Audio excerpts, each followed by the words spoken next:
Corporate fraud works best in the shadows, behind corporate walls. How does the government bring these wrongdoers to justice? Whistleblowers. These are the stories of those who risk their careers to shine a light on allegations of fraud.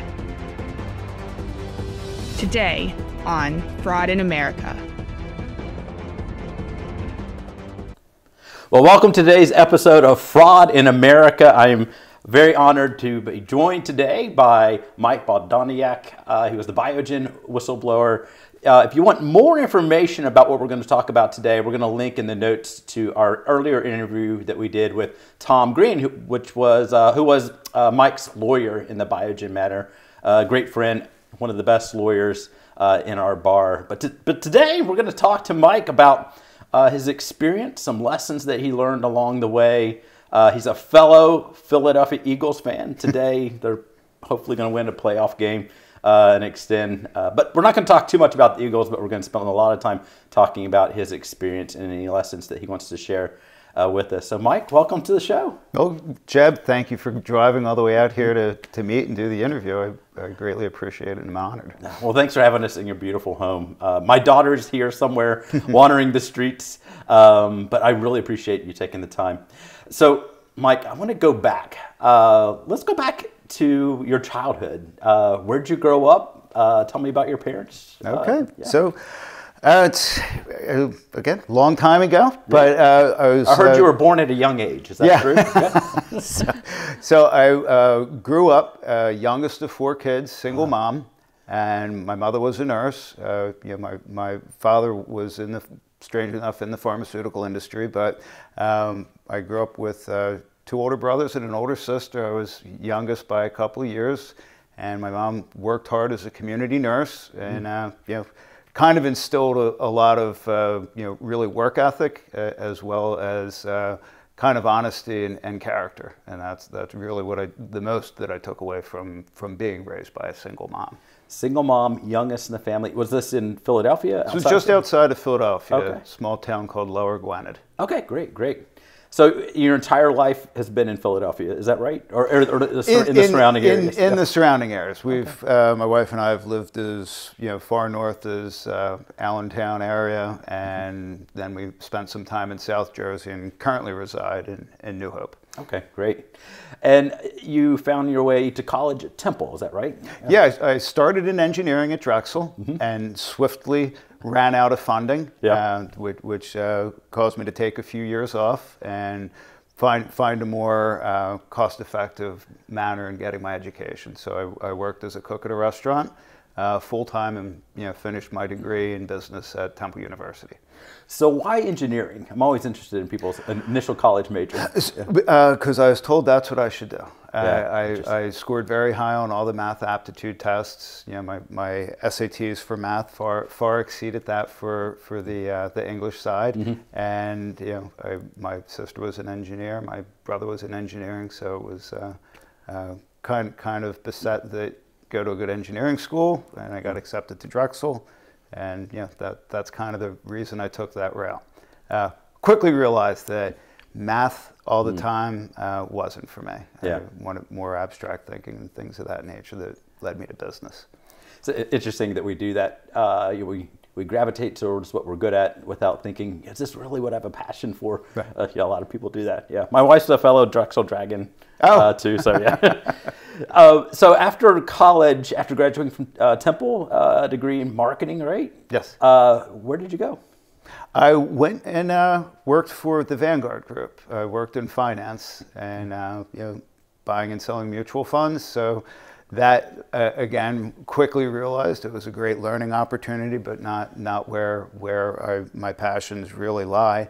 And wound up at a vaccine company and went into the early part of pharmaceutical sales, as it were. It was a biologics company that sold vaccines and a treatment for bladder cancer. And again, going from engineering to business, I fell in love with immunology. So again, you don't know what you don't know until you start to sample a lot of different things, and really enjoyed learning about immunology and selling vaccines to physicians and helping out, keeping little babies safe. What was it about vaccines that really intrigued you this time? I think it was the complexity of how the biology works to form certain mechanisms that have downstream effect that help people, and how the body changes over times, and how these biological effects have different effects on younger children versus adults, things of that nature. And the pay wasn't bad either. So for a young upstart who had a girlfriend, it was a good line of work to go into. So where did you go next after that? So from it was called Connaught Labs. From there, I went to a very small startup in South San Francisco called Athena Neurosciences, which again was not biologics. It was small molecule, but it was dealing with neurology. And they had a couple of products, one for Parkinson's disease and a drug for spasticity. And oddly enough, keep going down this road. Oddly enough, the drug for spasticity, most of the clinical trials were done in multiple sclerosis patients. Oh, interesting. So again, started to learn about a inflammatory chronic disease and MS. I really took a great interest in that, and it was again a situation where there is so many unknowns about it that the top scientists and doctors didn't really fully understand the disease, and they were really just early pioneering how to treat the disease, and which kind of led me to the next step, which was a company called Serrano, who was launching a biologic for the treatment of MS in the U.S. And having learned a little bit about it with the previous company, again, MS became my passion, and looking at, again, combining the neurology of the working at Athena Neuroscience with the immunology, learning specifically about neuroimmunology became very, very interesting to me. So MS becomes kind of a thread through a lot of your career, right? Because you continue almost my entire career. Yeah. So for almost the past 30 years, that's kind of the track that I was on. And working at Serrano for a couple of years, I was then recruited to go to Biogen, and then that's kind of where I spent the next 8.5 or 9 years. Can you talk about MS a little bit? What is it? What are the how does it present?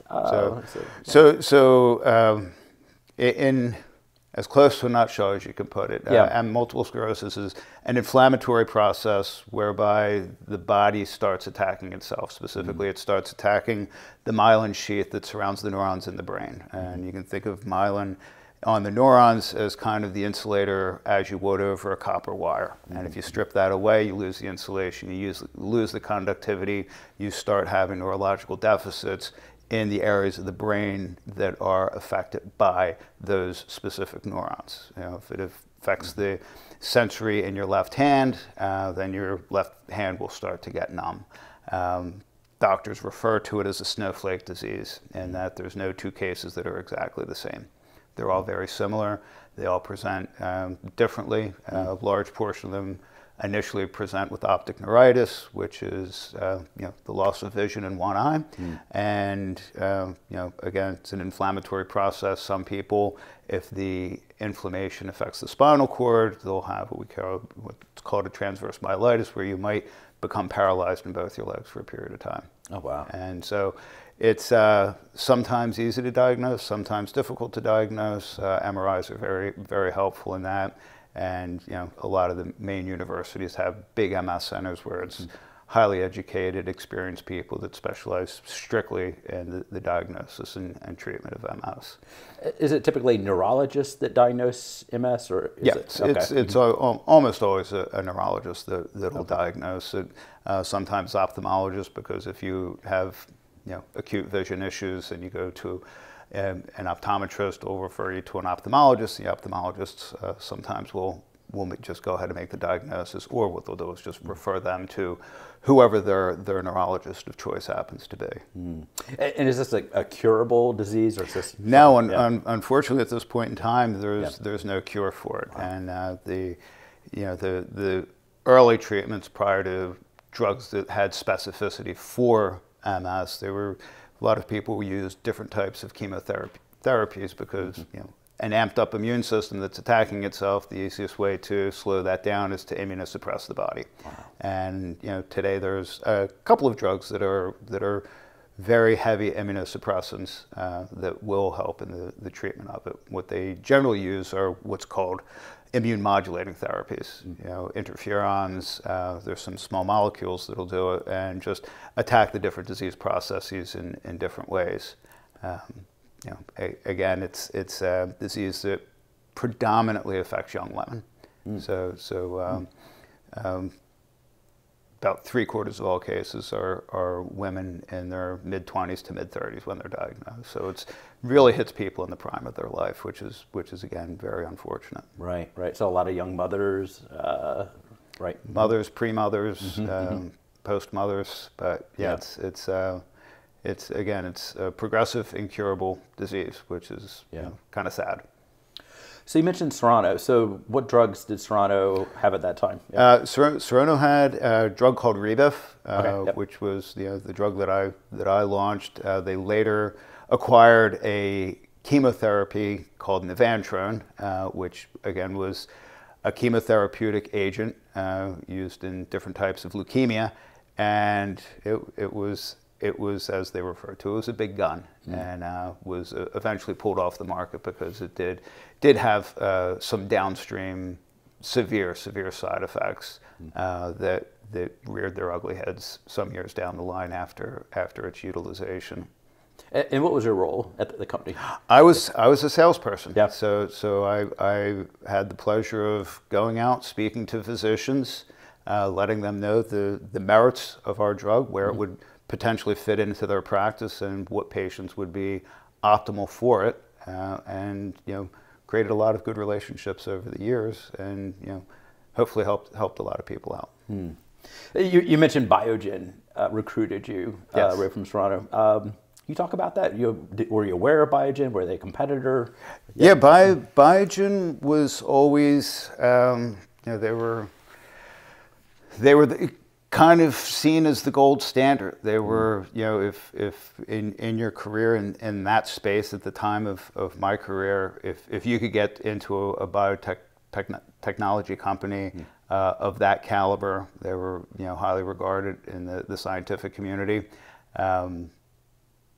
And they had a drug called Avonex at the time that was one of the first drugs that was for MS that had statistically proven clinical trial showing that it could slow the disease progression of MS, which is, with a disabling disease, that's what you're really shooting for. And they did have, one clinical trial. It was a very small trial, not really highly regarded at this point, but again, that was, over 20 years ago, that showed some promise. And they had also just acquired a compound called natalizumab, later to be launched as the brand name Tysabri, and ironically enough, that drug was developed by Athena Neurosciences, which was the second job that I had. So I was very familiar with that compound and knew that it had a great deal of potential in the MS market. So I was eager to get over there, and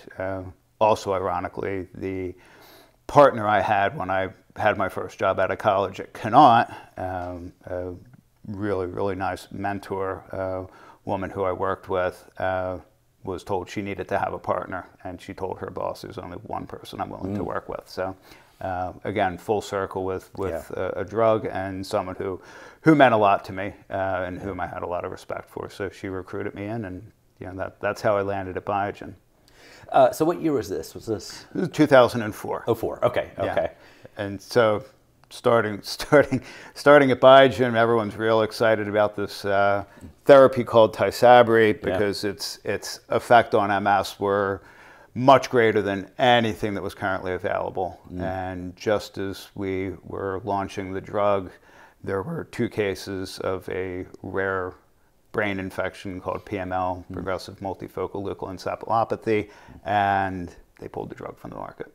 So, For Tysabri. For Tysabri. Yeah, yeah. And so they had just hired a whole wow. sales force of us, and I got very, very lucky, and I was in South Jersey, and they no longer needed that position, but individual in Philadelphia had recently been promoted, so there was a vacancy there. So yeah. I moved across the river and luckily maintained my position with the company. Did Avonex have this concern about PML, or is this just Tysabri? It was just Tysabri. Okay. And it's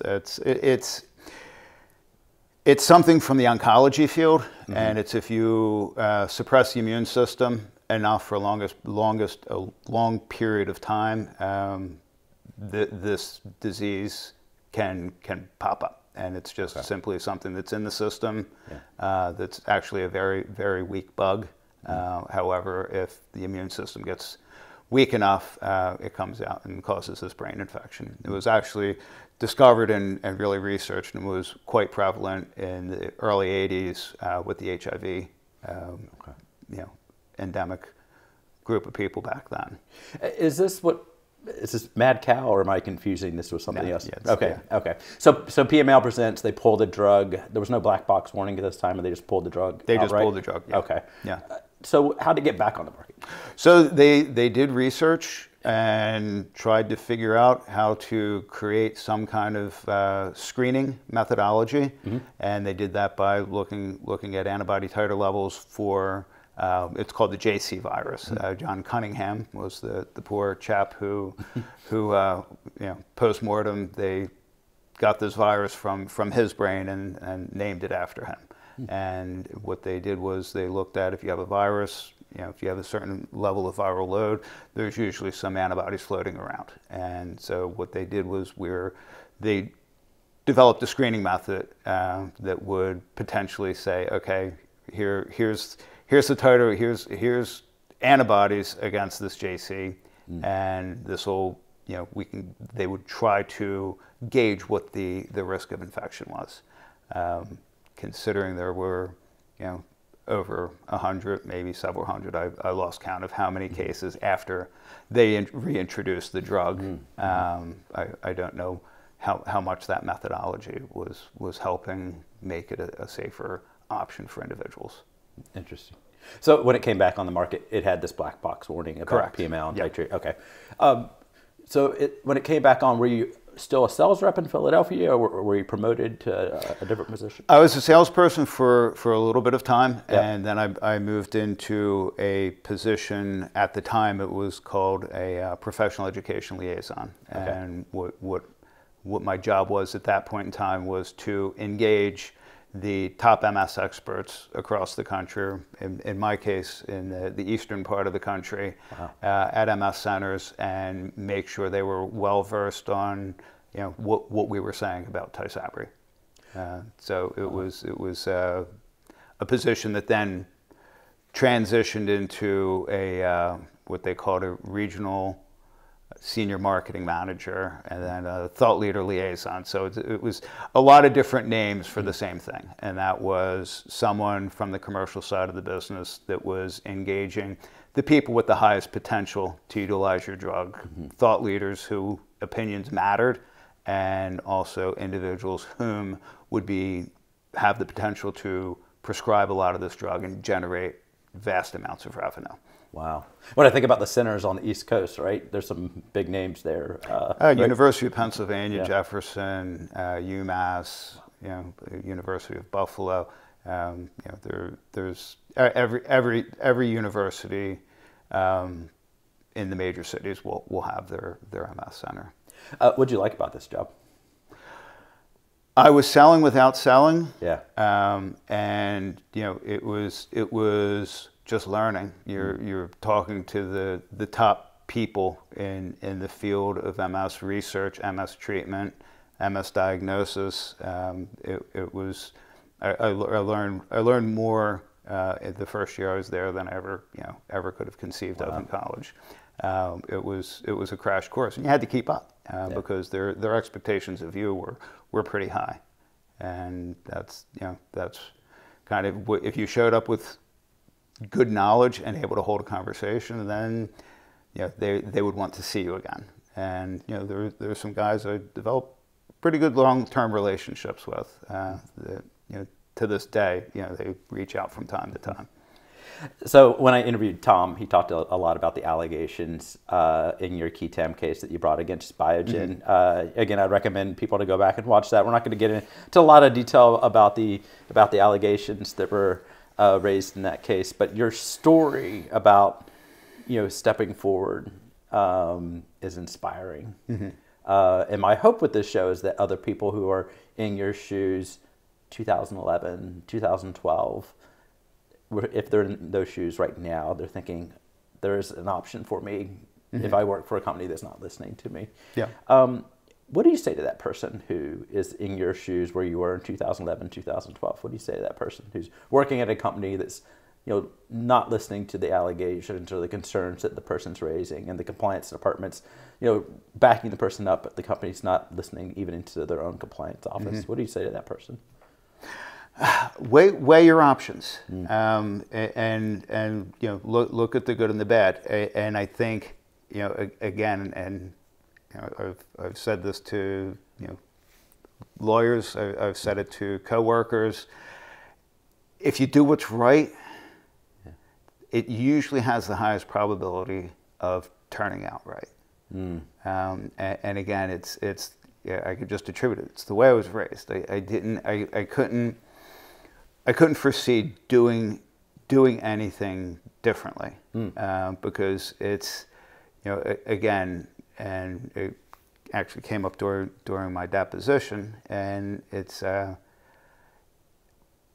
if you're sick or you're one of your loved ones, your wife, your kid, your brother, your sister, your mother, your father, and they walk into a doctor's office with some bad illness, do you want that physician to look at them with a completely unbiased manner to decide what they think is the appropriate course of therapy? And the pushback I got was obvious. Can you name a situation where a patient was mistreated by a doctor that you were paying off? Of course not. Right. However, if you use simple logic and a physician is relying on a large portion of their income coming from a company that's constantly asking them over and over to do a very specific thing, only use one drug. This is the drug you need to use. Yeah.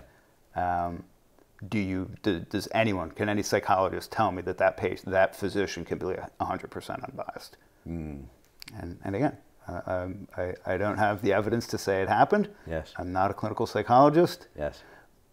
But I think I know the answers to that. So I don't know if you're keeping up with the case law, but there is this fight going on after your case about what the standard, it actually came up in your case. What is the standard for a kickback violations? Do you need to prove, but for the kickback, they would have prescribed this drug? And some courts have bought this argument that the judge in your case rejected. And certainly people from the other side of the ball are touting this as a beautiful thing. I can always think of this doctor who is driving a Corvette, maybe with the company's name on the side, and saying, I still would have used this drug even though they bought me the car because I believe in the drug. And what some of these courts are saying is, no, that's not enough. So there's not a kickback violation. There's not a False Claims Act case. It's remarkable, right? And I'm, obviously that's being lobbied by one specific group of people. Sure. Because it's a bar that would be virtually impossible to achieve. Right. And again, does it come down to is it a kickback or is it the intent? And it's the intent, and that's the road that we went down. Yeah. And with some people, if the FBI had wired me with some physicians, oh boy, I could have given you that evidence because people would come right out and say. Yeah. So we'll talk a little bit about some of the things you did go through in your case, and you mentioned wearing a wire. You wore a wire for the FBI, interviewing or talking to some of your colleagues. Can you talk about that experience? Yes, it was, very early on, before I had even filed the case. I was very up in the air as to whether or not I wanted to go down that road. Was learn what the ramifications would be, and then also realized as the evidence started to be shared with the FBI and the DOJ that my signature was on everything. I was being directed to do it, but I was the one signing everything, and I was taking it to people and having them countersign it. So it was I had a fair amount of blood on my hands, so to speak. But I also realized that, again, this isn't how medicine was meant to be practiced, and we're not how patients were meant to be treated. And the FBI said, are you willing to do A, B, and C? Yeah. And after consulting with Tom, said yes. It's, again, if this is going to help the government curtail this activity, then I'm willing to do it. And I taped colleagues, taped my boss, the head of the company. It was pretty widespread. It was pretty stressful. You're in the middle of dinner at a restaurant. You excuse yourself to go to the restroom, and instead you duck out the back door into a parking lot and jump into the back of a sedan where there's a couple of agents who hook you up with everything, and kind of a revelation to me is they have to give their own dissertation into the tape before you even can start, right. Which I found to be almost humorous. And then they kick you out of the car and you run back in and act like everything's normal. It was an experience. It was very stressful, but it was definitely a learning experience, and definitely something that the government wanted me to do. So I was okay with it and did it. And you had mentioned in another interview, by the way, you don't give a lot of interviews, so I really appreciate you sitting down with me today. You mentioned that you hadn't told your wife for a couple years after you did ultimately file your key TAM case. Why didn't you tell Karen? The amount of stress I knew it was putting on myself, I didn't want to subject her to that. And I didn't want to, at the time we had two young kids. It's a long time ago. I had, a couple of teenagers, tweens, teenagers, and it just didn't. To me, there was no benefit in it, because why have two people worrying about something when one person can worry about it? It wouldn't have solved any problem I could have foresaw. If I needed someone to talk to, I had a great attorney that I could call and talk to. It seemed to make sense, and once it was coming out from under seal, then clearly she needed to be brought up to speed. She I think in the back of her mind, she knew something was going on. Something's up. These late night phone calls. Right. I'm talking to a lawyer from time to time. I'm spending time in Boston. That's not work related, but it's in Boston. So it just made sense to not bring her into it. And then at the appropriate time, and again, once it was more so once I knew the case was going in a very positive direction. Because with any of these, you probably know better than I do that they can crest and ebb and flow, and they don't always resolve with the positive manner, which with mine did.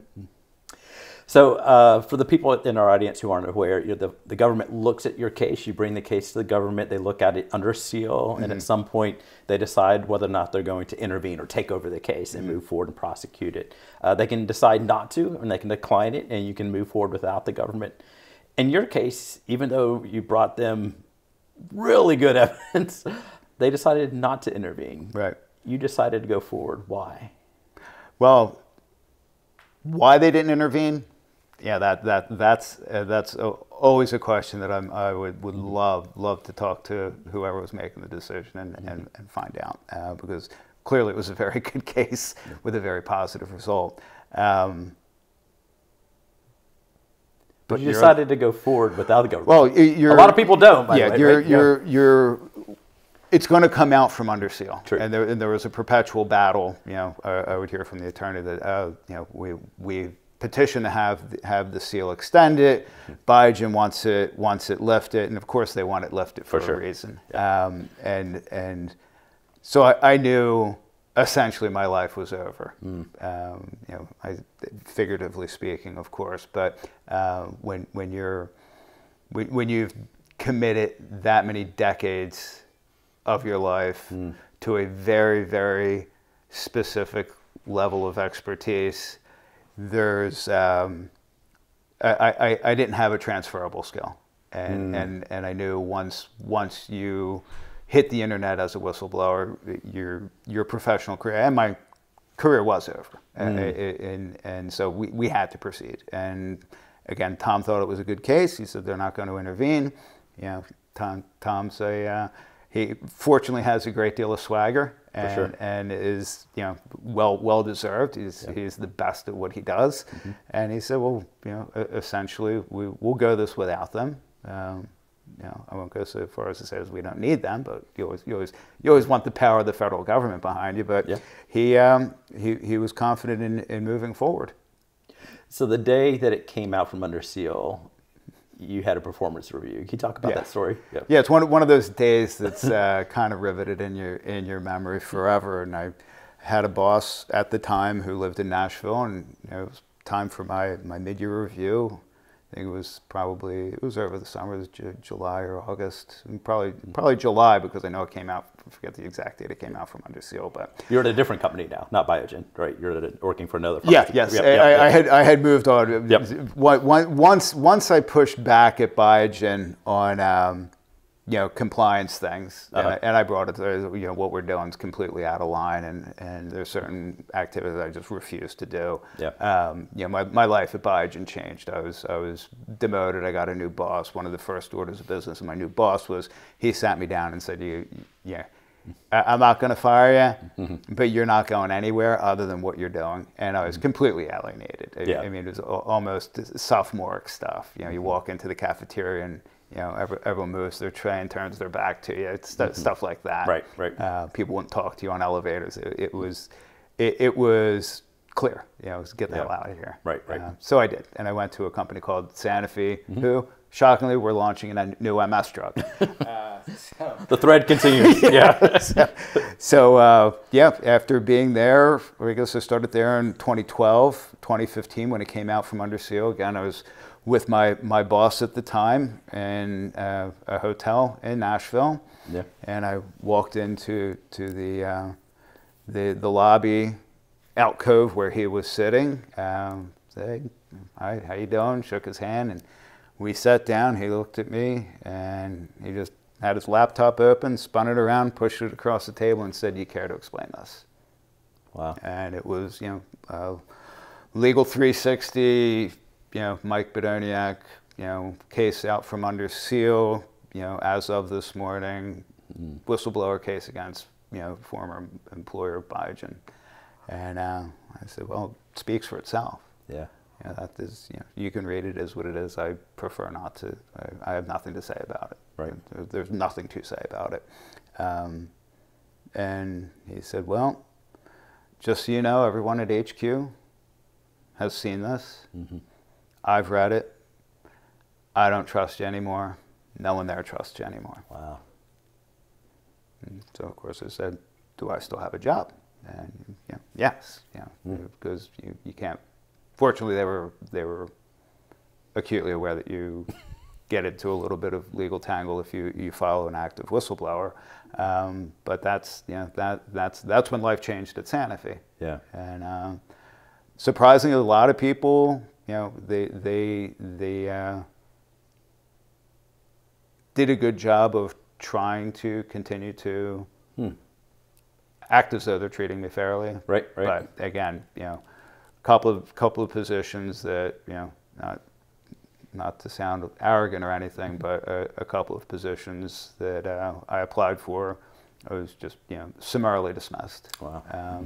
And to the point that when I eventually did quit, the executive vice president that ran all of the immunology unit that my unit was part of globally, my letter of resignation mentioned some of these issues, and he called me on the phone and said, "You got passed over for that job."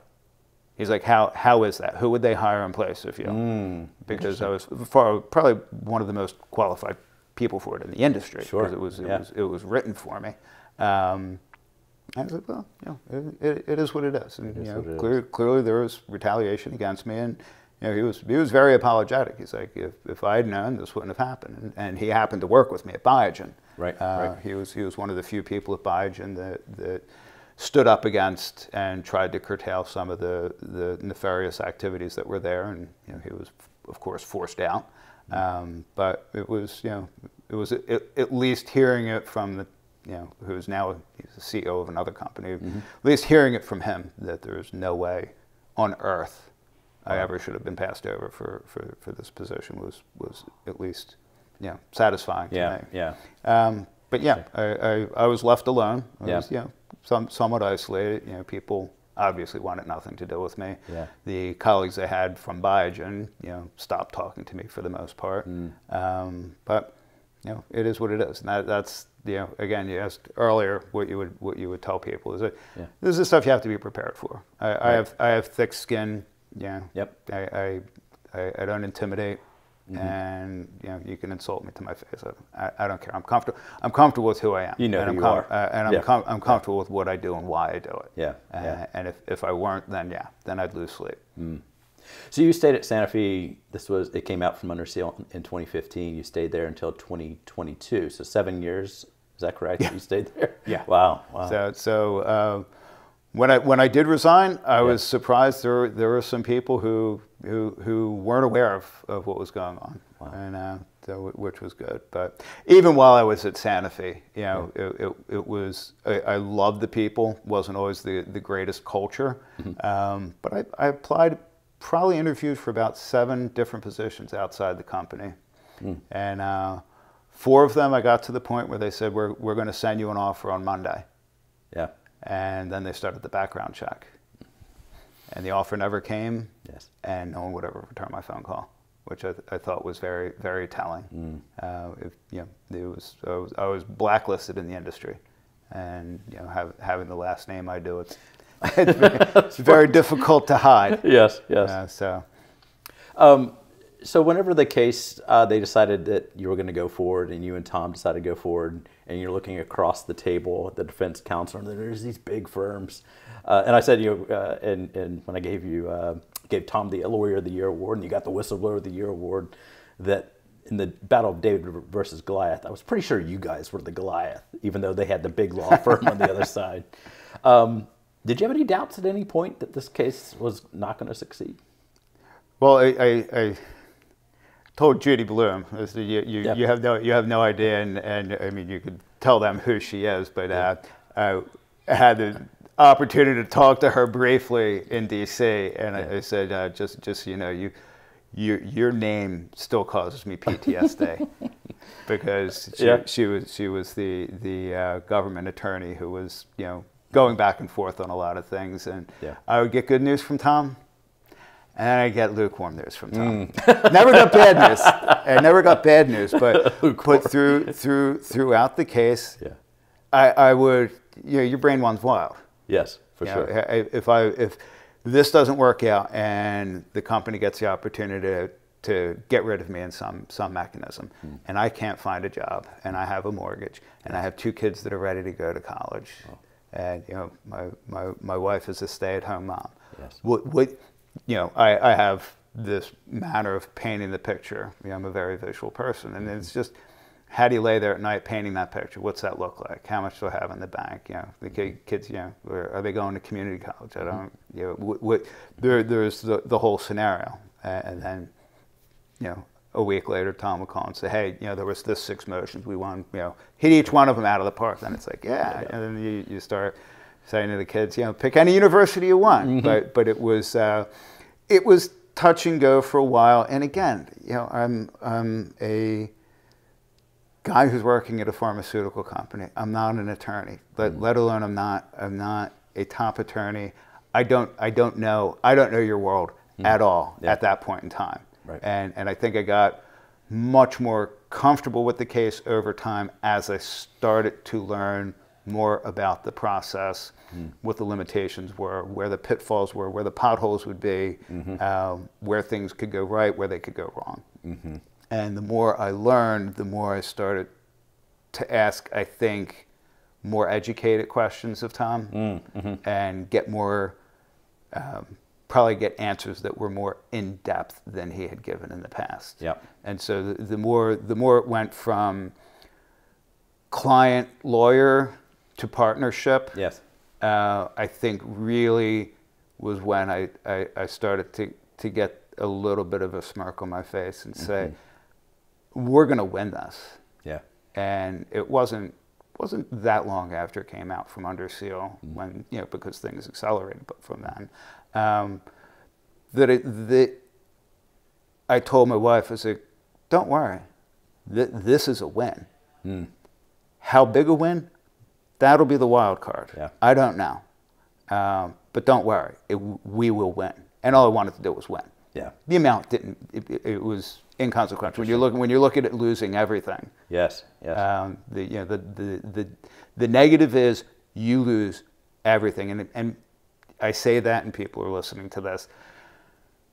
Really close your eyes and imagine losing everything. It puts a knot in your gut. And once that was taken off the table, it was much more comfortable with things.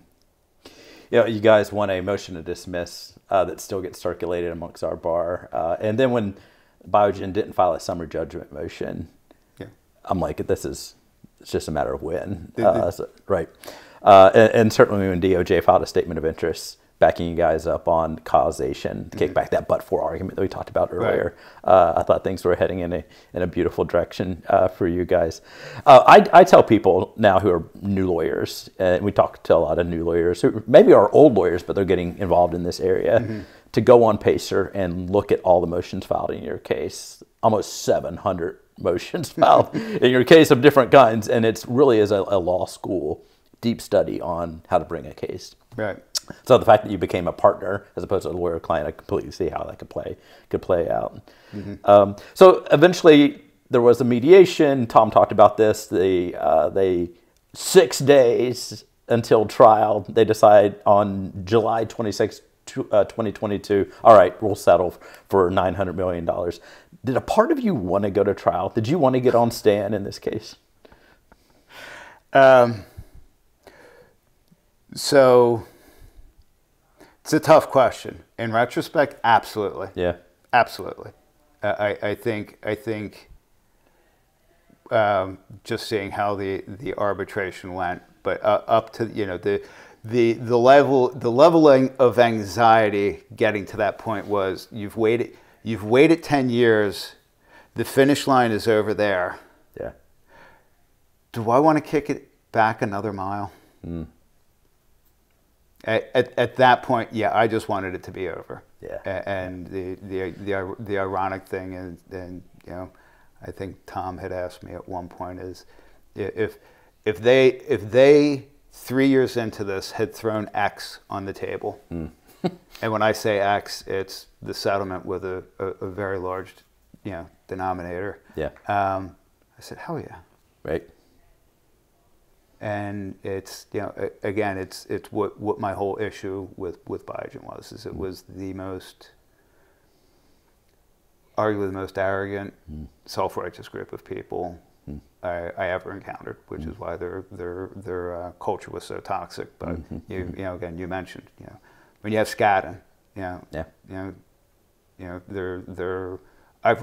I've heard them referenced in books that I read. I've never read about them, but when you read a business book, or you read someone's autobiography of, you know, someone from New York, and they mention Skadden, it's like the stereotypical Tom Cruise movie, like ruthless SOBs that win at any cost. And so when they went away, I thought that was also a great sign.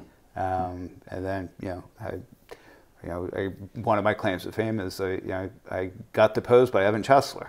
Yes. Who's again arguably one of the top litigators for sure on planet Earth. He's a guy that you go before the Supreme Court, and I wasn't uncomfortable and answered his questions, and he bailed 2 hours before his time limit. Which again, I'm looking across. We're all on Zoom, and Tom's off camera. I'm looking at him, and I'm like, okay, so this is like, again, it's they're in a prevent day. Yeah. And it's they're just trying to mitigate things. Right. And that's really what it came to. But again, back to your original question, it would have been very interesting seeing what that trial looked like. And I honestly don't think we would have gone there, because as you guys like to say triple when you say treble. Yeah. I always thought that was a music term. But when there's treble damages, they at the current settlement, it would have been $2.7 billion. Yeah, right. And they wouldn't have been able to allow that to happen. Yeah. And we would have won. Right. We would have won. Yeah. And that's again, that's.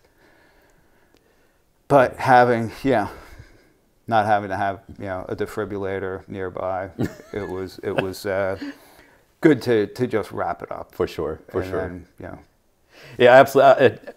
Tom and I talked about this, in our interview, and I talked to him obviously off camera too. Obviously, the right decision, but I would have loved to see that opening statement. I made plans to come up to see Tom, and I would have loved to see you on the stand. So the case resolved. The Justice Department awarded you 29.63%, almost 30%. I'm not sure what you needed to do to get that last little bit there. The largest whistleblower reward in the history of the False Claims Act, the largest settlement recovery in a non-intervening case in the history of the False Claims Act. By the way, we're talking 150 years. And it's become the case that people point to as being, this is what the public-private partnership is about. Right. Private counsel, private whistleblowers. When the government either can't or won't intervene in the case, you can still go forward and help the government recover stolen dollars. What is the part of the story that people don't get about what you went through? People fixate on the numbers, dollars, and they don't hear the real story. What is the story that you want people to hear? I think the story is, and again, I had a great lawyer. That's why the number was 900. Yeah. I was in the room when all those negotiations took place, and it wouldn't have been that number. And I tell people, don't dwell on the number. Yeah. It's having the intestinal fortitude to never double guess yourself, because, and again, as the case moved on, I had worked with hundreds of people. Yeah. Over the years I was there were thousands of different employees. Tom deposed, the FBI interviewed scores of people. Yeah. One medical director backed me up. Wow. Unbelievable. My closest friends don't want to get involved. Unbelievable. People whose lives were ruined and were fired sided with Biogen. That's what you need to do. You need a gut check, and again, you have to look at what the result's going to be. And if you have a good case and you have a good lawyer, and then you have a good lawyer with the means to carry the case for as long as it takes, and a commitment from them, or if your case is intervened from the government, you just have to never double guess yourself. If you don't change your feelings. I mean, I'm sure there's people, and I've read the comments to the different articles. There's some online stuff. Yeah. Oh, he just did it for the money. The trolls. Yeah. Yeah. He just did it for the money. You're an idiot. Yeah. That's my response to them. Yeah. No, it's. I saw what I perceived as an injustice and tried to correct it. And my thanks for trying to correct it. I tried to help the company. That's what they don't understand. Yes. If they had listened to me, they would have saved $900 million. For sure. Because if it wasn't me, Yeah. there was other people. I was just first to file. Right. So there was a number of other people who had brought this same lawsuit. My case was the best, and it was Yeah. we won the decision to first to file. Yeah. But it's be sure you're doing it for the right reasons. And if you're doing it to make a buck because you're pissed off at your company, Yeah. that's not the mindset that you need. And that's what I said. It was for me. It was never about the money. Now, granted, knowing what the ramifications of filing that and it becoming public, I need it. I needed to get something out of it. For sure. So you need to make sure, my family's not the most important thing to me. I needed to make sure my family was okay. If they're okay, then I'm okay. 100%. So, Mike, there's been multiple pharmaceutical settlements and recoveries over the years, many of them involving kickbacks. Yeah, you've been in the industry for a long, long time. Are we making an impact? Are things changing from the pharmaceutical side, or kickbacks seem to be less egregious than they were 20 years ago? Well, 20, 25 years ago, it was, there was at one point, it was just the Wild West. Yeah. And, people, so in our industry, I'll hear people say, well, medical devices. Yeah. Well, they don't have the same constraints. People on the medical device side, they literally can do whatever they want. Are they making an impact? I said recently, had a meeting with the FBI, SEC, DOJ about unrelated matters, and they asked me that question. And I said, if you gave me complete autonomy and discovery of every pharmaceutical company and every sales rep at the grassroots level up to 2 or 3 levels of management, I will find you something. 100%. I think it's human nature. I think old habits die hard. I think people are disguising things much better. In doing things in a manner that it's much more difficult to prove. And I think, frankly, I think people at the top, the compliance officers, they're trying to clean things up, but they're in perpetual battle with the grassroots people. And I said it all comes down to a sales rep gets a number, and they have 13 weeks to make that number, or they don't get paid. Right. They get put between a rock and a hard place, and it comes down to, it's almost like the mob. You got 13 weeks to do this. You can do it the honest way, or you can do it the dirty way. I don't care, because I'm your boss, and I have 10 people just like you that are reporting to me, and my number's 10 times what yours is. It needs to get done. And then the guy above me has 10 people like me reporting to him, and 100 people below him, and it just adds up, and it becomes a situation where people tend to turn the other eye on what people that are doing things that are not necessarily egregious, but completely out of line, and their intentions are not pure. The only thing I think will stop it, someone's got to leave in handcuffs. Yeah. Until someone's criminally charged, convicted, even if they spend 30 days in jail. No one wants to do that. And as soon as the first time they do that, you're going to see people take compliance seriously. Yeah. That's the frustrating thing for me. The anti-kickback statute is a criminal statute. Yeah. Right? So you're committing, it's a criminal enterprise at some level. Well, none of these people ever did anything wrong. Biogen didn't do anything wrong. Right. They just paid $900 million to make the case go away. Admit no wrongdoing. They admitted no wrongdoing. So we talked about earlier my concern about some of the courts going a different way than what Judge Saris did or Tiwani did in your case in saying this but-for causation. What would happen in the pharmaceutical industry if there was no anti-kickback statute, if there was no False Claims Act reaching those kickback violations? What would happen to the sales industry? You would see Medicare costs explode. you'd see a lot of happy doctors, and you'd see a lot of people running around doing bad stuff. Super Bowl tickets, Torrey Super Bowl Pines. tickets. I mean, I worked with an individual from Pfizer, and he had season tickets to the Eagles, season tickets to the Phillies. I said, "How do you do that?" I said, "Pfizer pays for it." Right. So what has nothing to do with healthcare. Wow. Has nothing to do with healthcare. Right.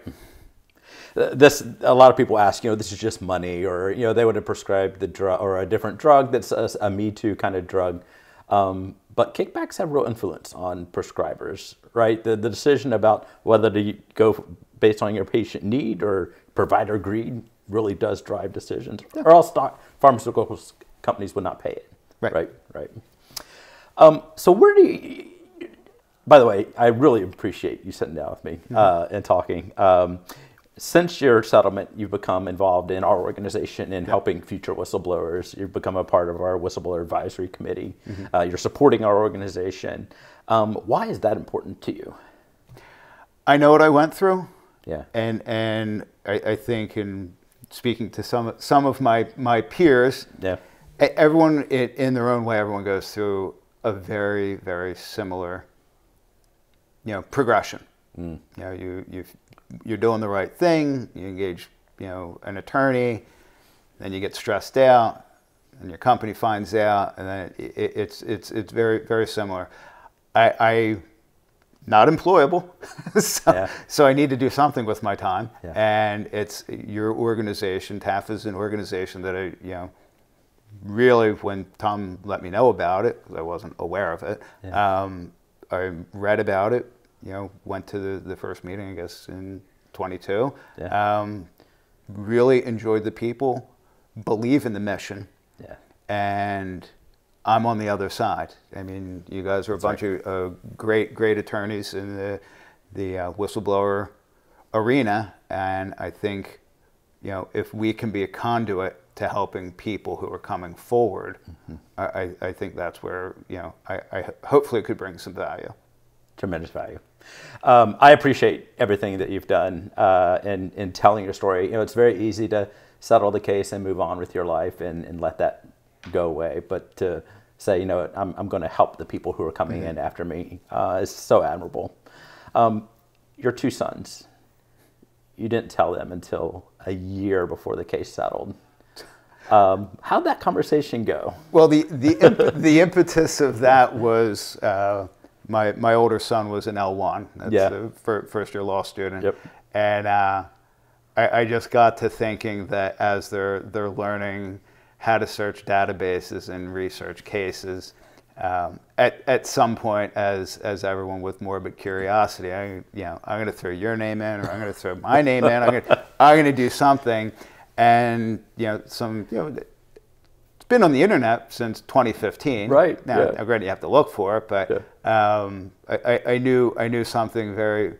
There'd be questions that my son he would want answers to, and also if someone else had happened to find out and say something to my children, I don't want them to be blindsided by someone. And again, as the case clearly started to reach its final stages, I just sat them down and explained it to them, and of course my younger son, who's in data analytics, he just kind of is like, I don't know what that means, and my son who was in law school said like, oh, okay, wow. So it was it was just at that point necessary, and again they've handled it, the whole situation. If you wanted that most positive manner with which you want your kids to handle something so life-changing, I could not ask them for anything better. They've been real troopers.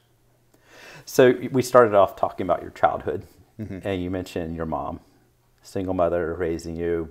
You were the youngest of four. She put in this work ethic and this idea of right versus wrong.